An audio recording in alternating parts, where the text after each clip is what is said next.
Ah, Durante esse último mês, eu estava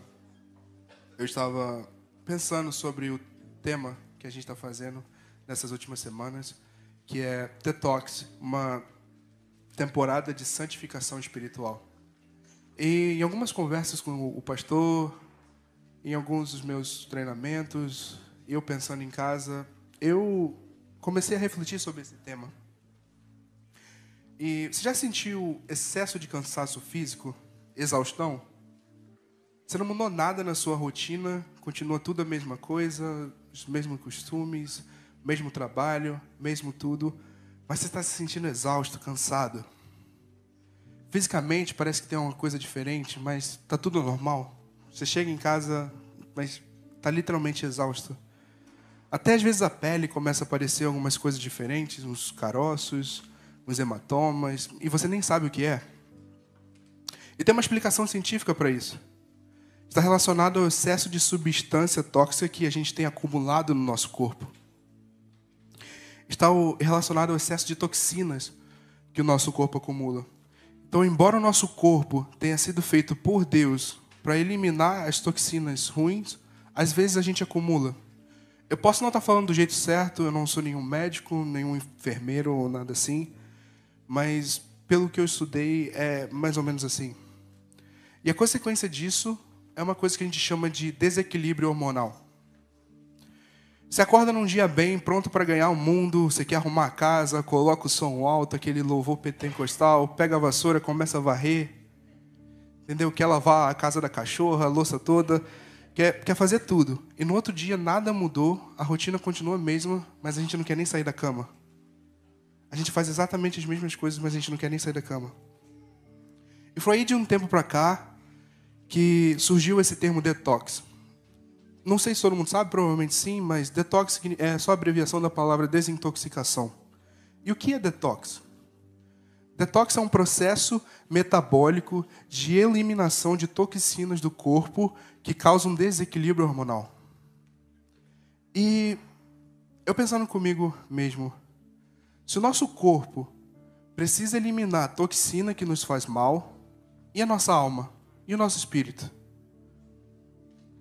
E o pecado é a substância que a gente mais precisa eliminar na nossa alma, do nosso espírito e da nossa vida. E a única forma de nós nos reconciliarmos com Deus é eliminando os pecados. E só existe uma forma da gente eliminar nossos pecados. E é sobre isso que a gente vai falar um pouco hoje. Eu gostaria que você abrisse sua Bíblia no 2 Coríntios, capítulo 5, versículo 17 a 21. Vamos falar um pouco sobre o ministério da reconciliação. Amém? Eu vou ler a versão da tela para ficar mais fácil, para todo mundo estar igual. Então, se você quiser ler, acompanhar na tela comigo, se você quiser acompanhar na sua Bíblia. Amém? Portanto, se alguém está em Cristo, é nova criação. As coisas antigas já passaram, eis que surgiram coisas novas. Tudo isso provém de Deus, que nos reconciliou consigo mesmo por meio de Cristo e nos deu o ministério da reconciliação. Ou seja, que Deus, em Cristo, estava reconciliando consigo o mundo, não levando em conta os pecados dos homens, e nos confiou a mensagem da reconciliação. Portanto, somos embaixadores de Cristo, como se Deus estivesse fazendo o seu apelo por nosso intermédio. Por amor a Cristo suplicamos, reconcilie-se com Deus. Deus tornou pecado por nós aquele que não tinha pecado, para que nele nos tornássemos justiça de Deus. Amém? Pai, em nome de Jesus, eu peço que o Senhor me abençoe nesse momento. Que o Senhor me use de uma forma extraordinária, Pai. Eu peço que o Senhor abra o coração de cada pessoa que está aqui ouvindo, Pai. Em nome de Jesus, que seja o seu Espírito falando, mas não o Caio. E que seja feita a sua vontade aqui nesse lugar, Pai. Em nome de Jesus, amém. O pecado nos afasta de Deus. A Bíblia diz que o pecado faz separação entre o homem e Deus. Há uma barreira entre nós e Deus, porque Deus é santo e Ele não contempla o que é mal. Então a maior necessidade minha, sua e nossa é que nós nos reconciliamos com Deus. Nesse mundo, nada pode nos satisfazer mais do que a presença dele. Então, a gente precisa nos desintoxicar dos nossos pecados e sermos reconciliados com Deus. Olha comigo o verso 19. Ou seja, que Deus em Cristo reconciliou o mundo, não levou em conta as transgressões dos homens e confiou a nós a mensagem da reconciliação. A primeira verdade que eu quero trazer aqui para vocês nessa manhã é que eu e você precisamos ser reconciliados com Deus. Independente do nosso nível de fé, nós sempre precisamos ser reconciliados com Deus. Porque eu e você somos pecadores. E não adianta, a gente nunca vai deixar de pecar. Então a gente sempre precisa estar se reconciliando com Deus. Não tem nenhuma pessoa, por mais religiosa que for, que possa dizer, não, eu me reconciliei com Deus. Não, eu quase não tenho pecado. Não, eu estou bem. Isso é mentira. Porque a Bíblia diz que todos pecaram e destituídos estamos da glória de Deus. Então não há um justo sequer. Nós pecamos contra Deus com as nossas palavras, com as nossas ações. Quando a boca diz uma coisa, mas o coração fala outra. Nós pecamos quando maltratamos a nossa família, quando mentimos, quando adulteramos, diversas formas. E o pecado é uma luta diária nossa. E eu nunca conheci alguém que nos deu tanto problema quanto a gente mesmo. É sério. Se você parar para pensar, tudo aquilo que a gente fez de errado, tudo aquilo que a gente faz, é uma escolha nossa. O pecado é uma escolha nossa. Foi nós que escolhemos fazer. E toda escolha errada tem uma consequência. Todo pecado tem uma consequência. Salmo 51:5 diz: sei que sou pecador, desde que nasci. Sim, desde que minha mãe me concebeu. Por causa de uma escolha errada no jardim, todos nós pagamos o preço hoje.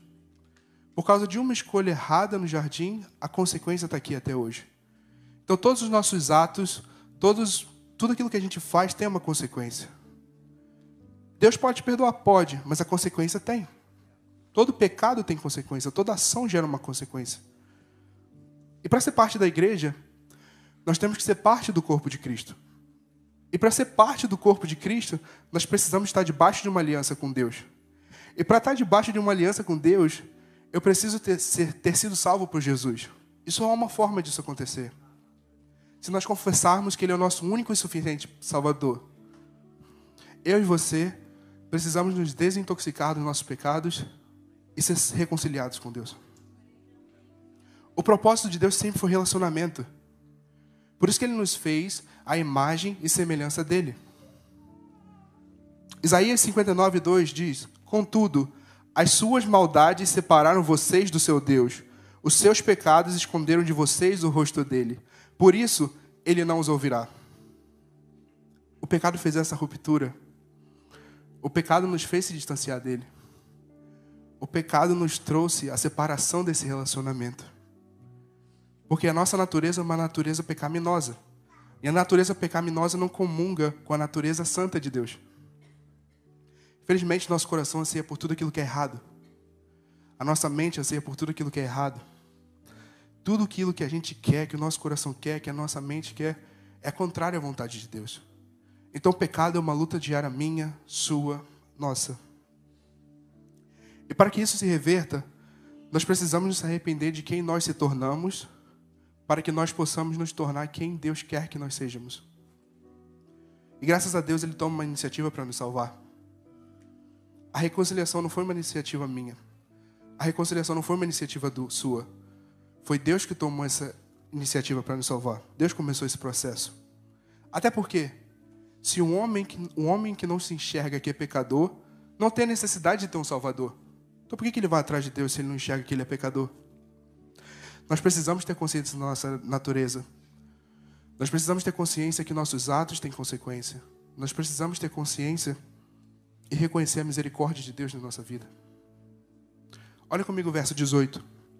Tudo isso provém de Deus, que nos reconciliou consigo mesmo por meio de Cristo e nos deu o ministério da reconciliação. Deus é o autor da reconciliação. Isso significa que Deus te ama, não pelo que você faz, mas Ele te ama por aquilo que Deus é.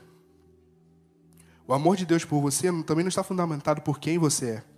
O amor dele está fundamentado por quem Ele é.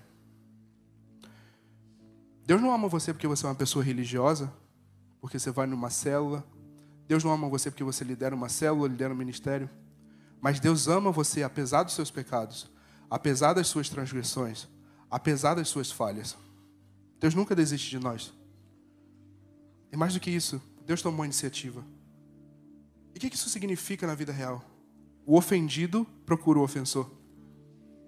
Paul Washer é um pastor metodista americano.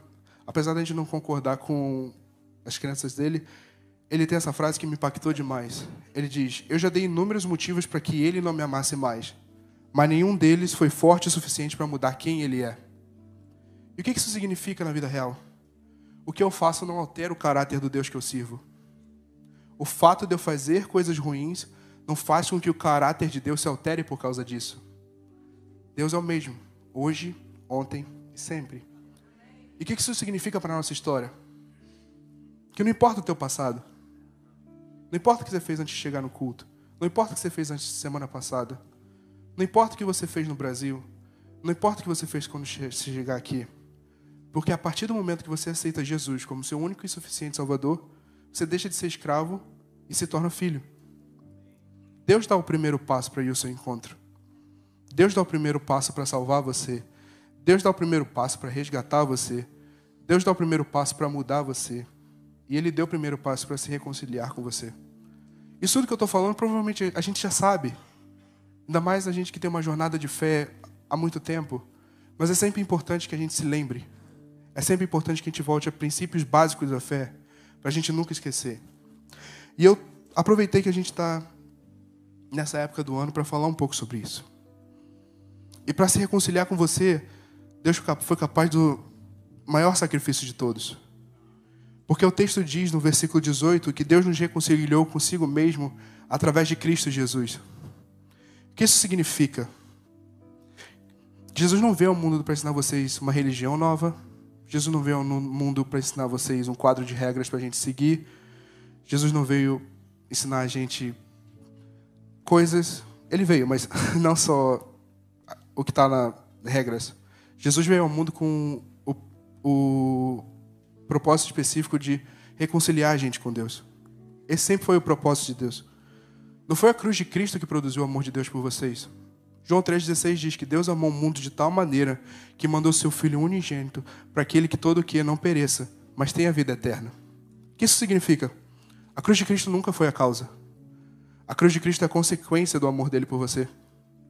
O plano de Deus nunca foi salvação. O plano de Deus sempre foi esse relacionamento. E Deus não poupou seu próprio Filho, e assim mesmo nos entregou. Jesus Cristo é o único que nos dá acesso ao Pai. Jesus Cristo é o único que limpa os nossos pecados. É o único que nos reconcilia com Deus. Ele é o caminho, Ele é a porta. E ninguém mais pode fazer isso. João Batista não pode nos salvar. Pedro não pode nos salvar. O pastor Renato não pode nos salvar. A CCP NURC não pode nos salvar. Jesus é o caminho, Jesus é a verdade e Jesus é a vida. E ninguém vai ao Pai se não for por Ele. Não existe outra forma. Essa é a única forma que a gente tem para nos desintoxicar dos nossos pecados. E Ele pagou um preço alto por isso. Aquele que não tinha pecado se fez pecado por nós. Ele estava na sua plenitude no céu, à direita do Pai, reinando de geração em geração. Mas aquele que não tinha pecado, Ele se fez pecado por nós. Ele foi transpassado por causa das nossas transgressões, esmagado por causa das nossas iniquidades. O castigo que nos traz a paz estava sobre Ele, e pelas suas pisaduras nós fomos sarados. E o que esse texto de Isaías quer dizer? Que Jesus pagou por nós, o preço por nós na cruz. Por isso na teologia nós chamamos disso de sacrifício vicário. Jesus pagou uma dívida nossa. Ele pagou uma dívida que não era dele. Eu não sei se vocês se lembram, mas o livro de João Batista, qual foi a última palavra de Jesus? A última palavra de Jesus foi tetelestai. Isso é um termo grego que na época eles usavam para quem estava devendo alguma coisa. Se você estava devendo alguma coisa, se você tinha alguma dívida ou se você tinha alguma condenação, quando você pagava a sua dívida, eles usavam esse termo, tetelestai, eles carimbavam. E na Bíblia está que isso pode ser está consumado em algumas versões, ou liquidado, ou está pago. E esse é o significado em português. Está consumado, está pago. Então o que isso significa? Que Ele pagou a dívida. Antes de se entregar ao Pai, antes de entregar o seu espírito ao Pai, a última coisa que ele fala é: tá pago. Eu paguei por vocês. Vocês são livres.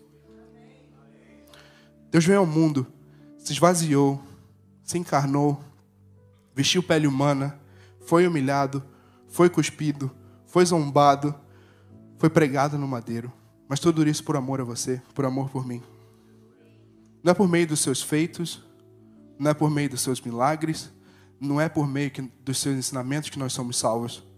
Nós somos salvos pelo sangue de Jesus derramado na cruz. E é importante que a gente relembre isso todo ano. É importante que isso nunca caia no nosso esquecimento. É importante que sempre que a gente orar, lembrar por que a gente pede pelo nome de Jesus, por que a gente adora Jesus. Porque é tudo sobre Ele, é tudo por Ele e é tudo para Ele. E quando você se desintoxica dos seus pecados, se arrepende, se reconcilia com Deus, a Bíblia diz que tem uma festa no céu. Então Deus não só pagou o preço por você, Ele não só se fez carne por você, Ele também festeja quando você se reconcilia com Ele. Porque o propósito sempre foi relacionamento. E quando Ele entregou o seu espírito? Depois do terceiro dia. Depois do terceiro dia Ele ressuscitou. E o poder da ressurreição, a ressurreição de Cristo, é a base da fé cristã. Então é importante que a gente fale disso todos os dias. Não podemos falar de um Jesus que se fez homem, se encarnou, morreu em nosso lugar, se não falarmos também que ao terceiro dia Ele ressuscitou. E Ele está à direita do Pai, reinando de geração em geração. E eu quero celebrar a ressurreição de Jesus aqui. Porque a ressurreição de Jesus é o motivo da gente respirar. A ressurreição de Jesus é o motivo da gente estar aqui. A ressurreição de Jesus é o motivo que a gente pode trabalhar, que a gente pode estar na igreja, que a gente pode estar em todos os lugares. E para vocês terem noção quão grande isso é, isso foi um marco gigantesco na história. Isso dividiu a história. Existe o antes e o depois desse momento. Independente se você crê ou não, independente se você é cristão ou não, independente se você vai na igreja ou não, a história foi dividida por causa desse momento. Existe o antes e o depois de Cristo. E eu espero que nessa manhã você também se lembre do seu antes e depois dele. Eu espero que você se lembre do lamaçal de morte que Ele te tirou, da vida pecaminosa que Ele te tirou, da onde você estava antes de você encontrar Ele. E eu espero que você saiba para onde Ele está te levando. Esse foi o dia que mudou tudo. Ou seja, o que regia a história naquele momento não serve mais. Tudo mudou quando Jesus Cristo Tudo mudou quando uma nova aliança se estabeleceu em Cristo Jesus. Tudo mudou quando Ele foi ressuscitado. Práticas mudaram, alianças e governos mudaram, o calendário mudou. Se hoje a gente está aqui é por causa de Cristo. Isaías dizia: um menino nos foi dado, um menino nasceu, o governo está sobre seus ombros, e ele será chamado Maravilhoso, Conselheiro, Deus Forte, Pai da Eternidade e Príncipe da Paz. Mas Isaías falava de um tempo que ia chegar. A gente está debaixo de um tempo que já chegou. O Maravilhoso, Conselheiro, Deus Forte, Pai da Eternidade e Príncipe da Paz, Ele está presente aqui nesse momento. E Ele reina à direita do Pai, de glória em glória. E o salmo que a gente leu no início do culto diz que Ele está sempre com você, nos momentos bons e nos momentos ruins. Será que você pode dizer um amém para isso?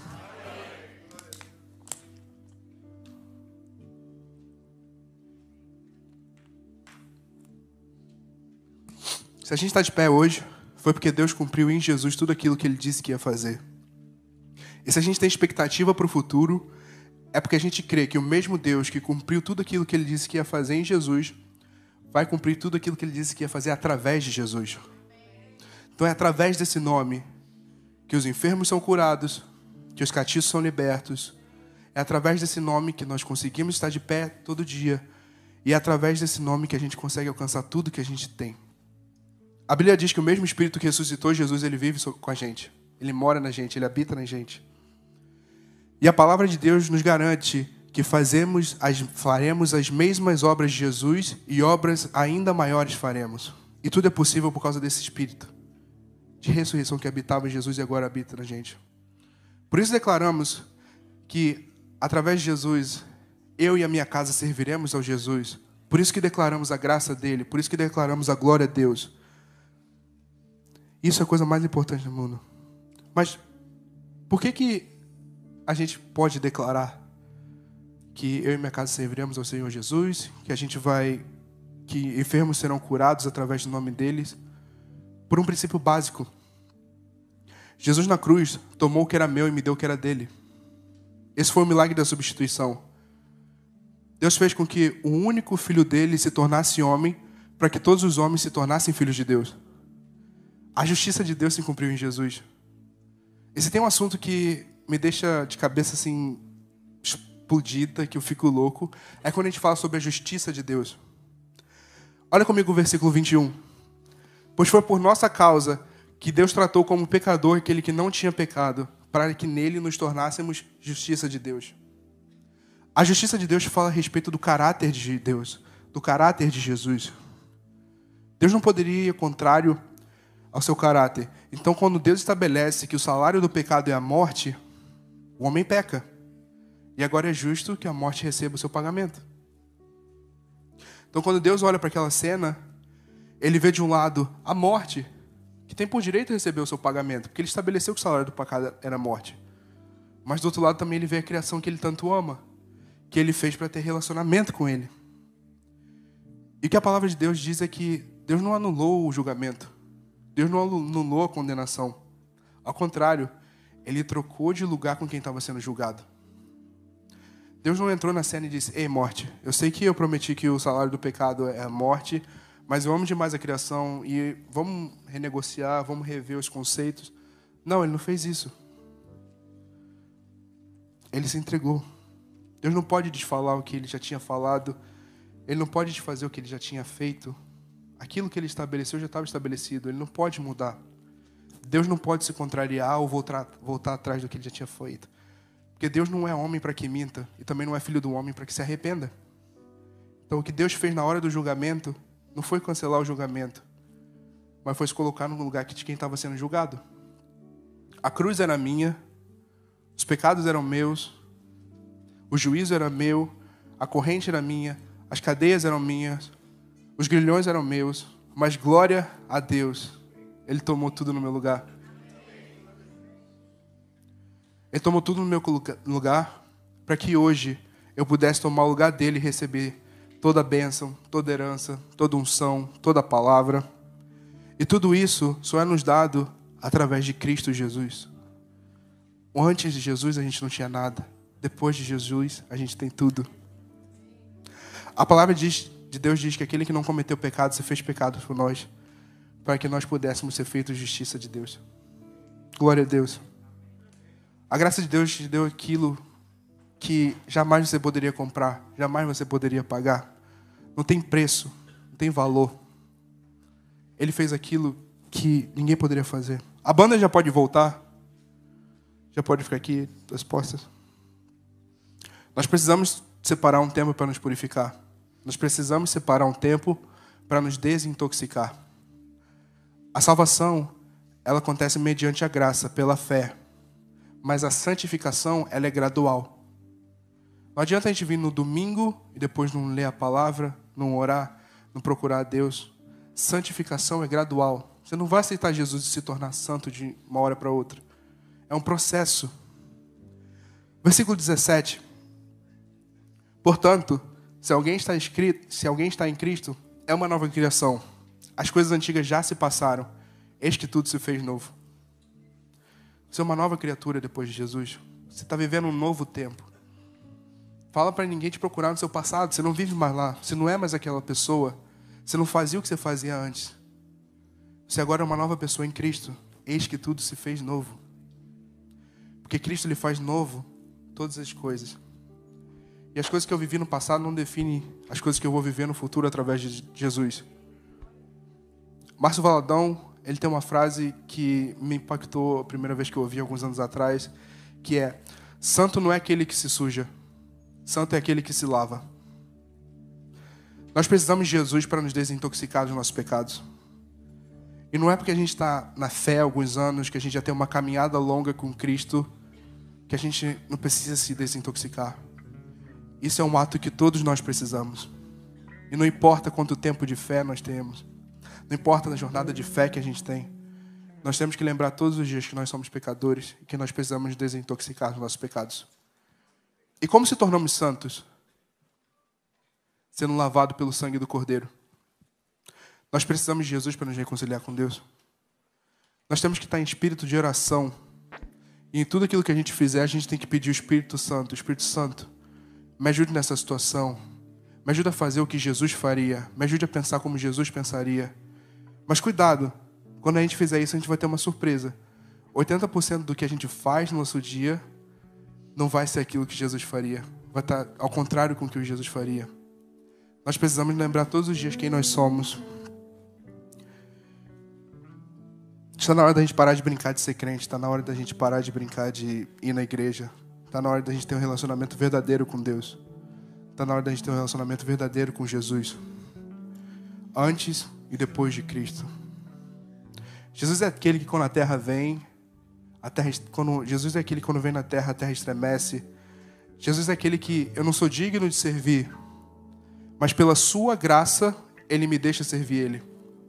Ele é aquele que eu não sou digno de pisar no mesmo lugar que Ele, mas Ele santifica o lugar e me santifica para que eu possa pisar com Ele lá junto. Jesus é bom, mas a gente não. E Ele nos chama para ser ministro da reconciliação com Ele.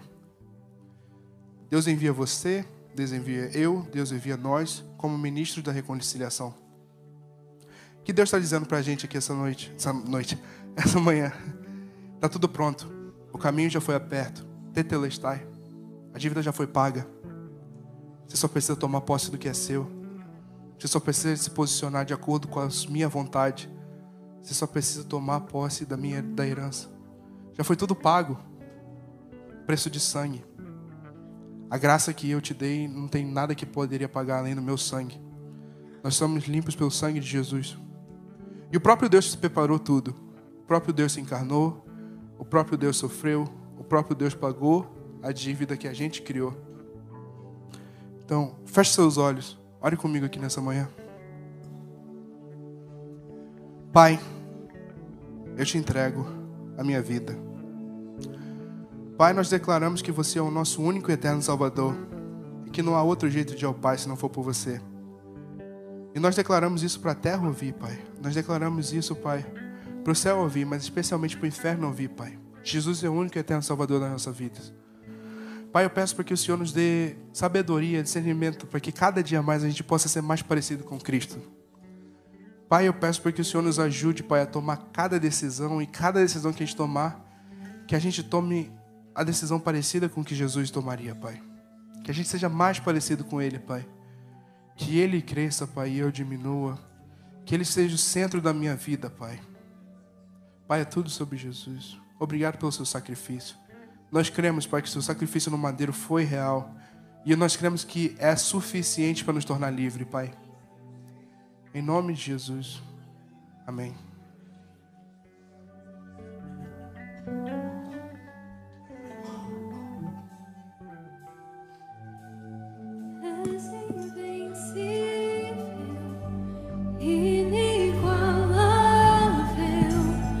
Hoje pra sempre.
Obrigado, Caio, pela palavra tão clara, tão direta.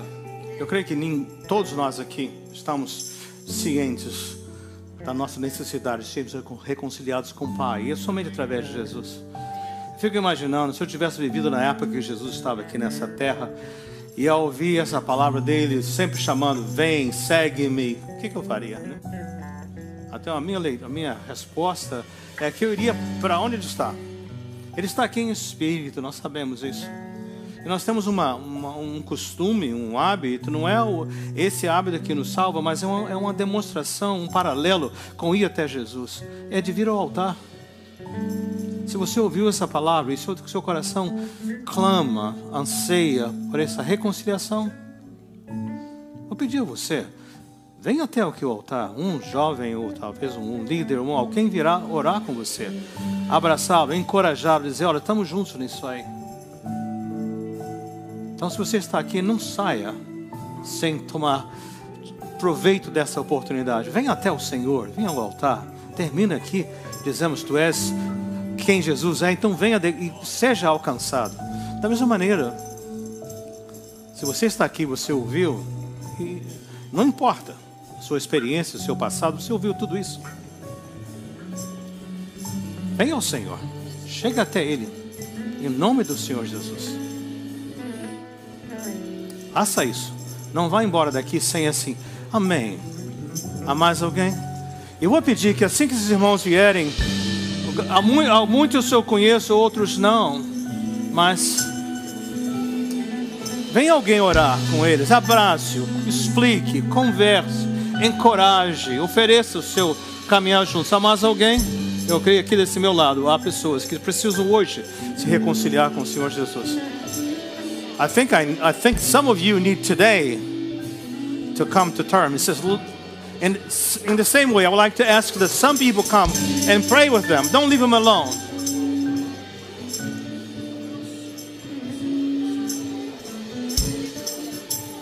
Alguém mais? Não queremos prolongar, mas é uma oportunidade única. Você diz, Senhor, eu quero estar reconciliado. Aqui temos uma jovem senhora, por favor, não deixe ninguém sozinho. Não deixe ninguém sozinho. Em nome de Jesus. Amém. Aqui à minha direita também. Não deixem sozinhos, por favor, venham. Ministrem aqui em nome do Senhor Jesus. Opa! Sim, Senhor. Amém.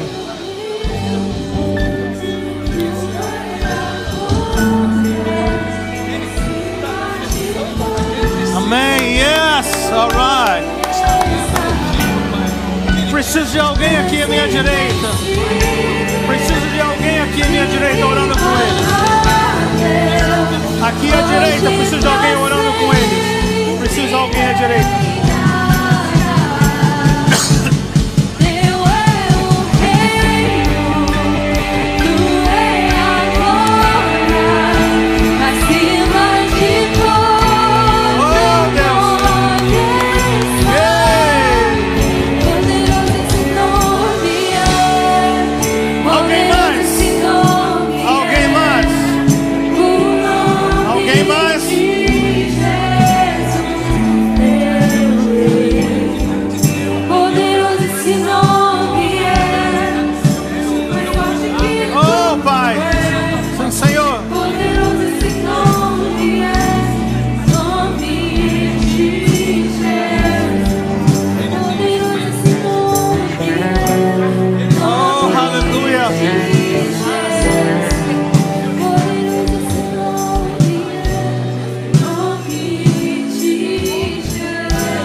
Permaneçam aqui à frente, não volte para o seu lugar.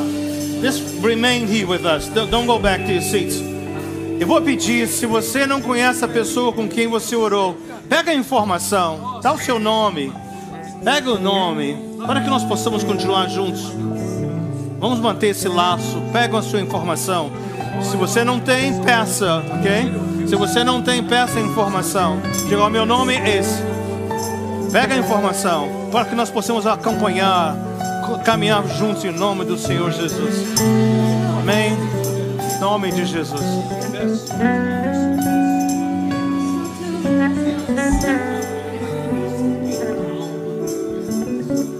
nós estamos encerrando, esses jovens vão estar aqui. Por favor, não vá embora sem deixar o seu nome. Mesmo que nós já tenhamos preenchido um cartão, olha, eu sou fulano, só para a gente reforçar isso, podemos acompanhar você, caminhamos juntos, em nome do Senhor Jesus. Eu gostaria que você, talvez hoje, lá no café, ou antes de você sair, que você não vá embora sem dar um abraço no nosso Guilherme. Amanhã ele completa mais um ano de vida jovem, né? Em nome de Jesus, podemos dizer. Faça isso. Agora, receba a bênção do Senhor. Que o Senhor vos abençoe. Que o Senhor vos guarde. Que o Senhor sobre vós levante o seu rosto e tenha misericórdia de vós. Que o Senhor sobre vós levante o seu rosto e vos dê a paz. E que o amor de Deus, o nosso Pai, a graça do Senhor Jesus Cristo, a comunhão e consolação do Santo Espírito de Deus esteja com cada um de vocês, agora e para todos sempre. Amém. Amém. Vão em paz.